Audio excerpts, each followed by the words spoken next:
طیبہ میں نے آپ کے سامنے تلاوت کی تو اس میں اللہ تعالیٰ نے ارشاد فرمایا کہ اے حبیب علیہ السلام آپ ان کافروں کو، منکروں کو، جو حق کی تعلیم کو سننے کے باوجود اس پہ غور و فکر کرنے کے لیے تیار نہیں ہے، ماننے کے لیے تیار نہیں ہے، انہیں فرما دیجئے کہ کون ہے جو رات دن تمہاری نگرانی کرے گا رحمان کے مقابلے میں۔ کہ آج یعنی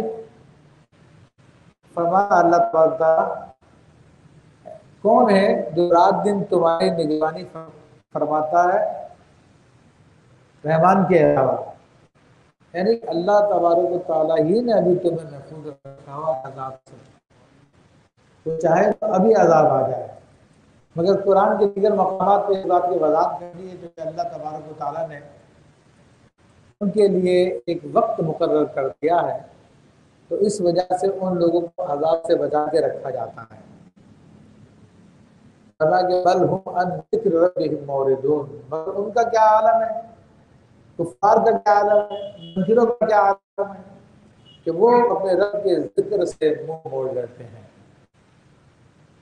اپنے رب کی یاد سے منہ موڑے ہوئے ہیں۔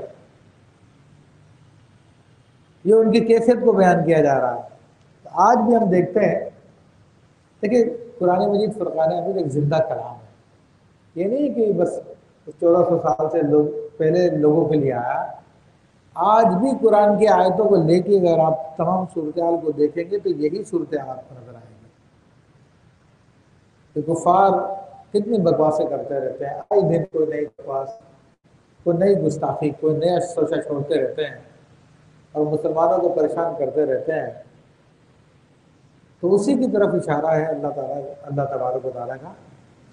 فرمایا کہ ام لہم آلیۃ تمنعہم من دوننا، کیا ان کے کچھ اور بھی خدا ہیں جو ان کو ہم سے بچا لیں گے؟ لا یستطیعون نصر انفسہم، وہ تو اپنی جانوں کو نہیں بچا سکتے، ولا ہم منا یصحبون، اور نہ ہی ہماری طرف سے ان کی کوئی مدد کی جائے گی، ہماری طرف سے بھی ان کو کچھ نہیں ملے گا۔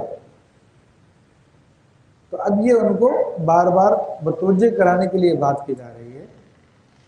کہ تم اللہ رحمان کا انکار کر رہے ہو اور اس کے احکام کی خلاف ورزی کر رہے ہو، اس کے نبی سے مذاق کر رہے ہو، اس کے دین سے مذاق کر رہے ہو، قرآن سے مذاق کر رہے ہو، قرآن کی تعلیمات سے مذاق کر رہے ہو۔ یہ کافروں سے بھی خطاب ہے، اور ہمارے وہ لوگ جو اسمبلیوں میں بیٹھے ہوئے ہیں اور قانون پاس کرتے ہیں، اور ایسے ایسے قانون پاس کرتے ہیں جو خلاف اسلام ہیں، جس طرح کہ ایک مشرف ہمارے یہاں پہ قانون بنا کے چلا گیا کہ زنا کو کہا کہ زنا تو وہی ہے جو زبردستی کیا جائے، اور آپس کی رضامندی سے اگر کوئی شخص گناہ کرے، کوئی مرد عورت، وہ گناہ، وہ زنا نہیں ہے۔ تو یہ کیا لوگ یہ سمجھتے ہیں وہ ان کی مدد کرے گا اللہ کے سوا؟ اللہ کے سوا کوئی بھی مدد نہیں کر سکتا۔ اسی کی طرف اللہ تعالیٰ اشارہ فرما رہا ہے کہ انہوں نے کوئی اور خدا بنا رکھے ہیں جو ہمارے مقابلے میں ان کی حفاظت کر لیں گے۔ یہ ایک مثال دی ہے میں نے عزیزان محترم، ہمارے یہاں پر اسمبلی میں بیٹھ کر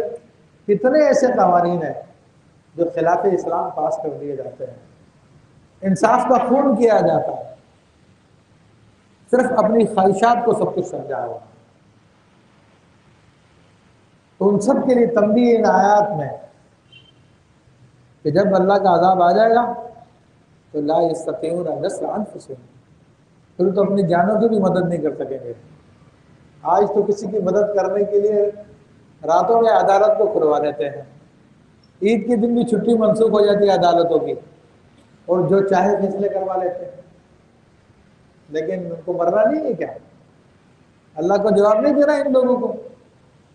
یہ سب کے لیے پیغام ہے قرآن مجید کا۔ پھر اللہ کی طرف سے بھی کوئی مدد نہیں ملے گی، لیکن ابھی چھوٹ دی ہوئی ہے ابھی ڈھیل دی ہوئی ہے.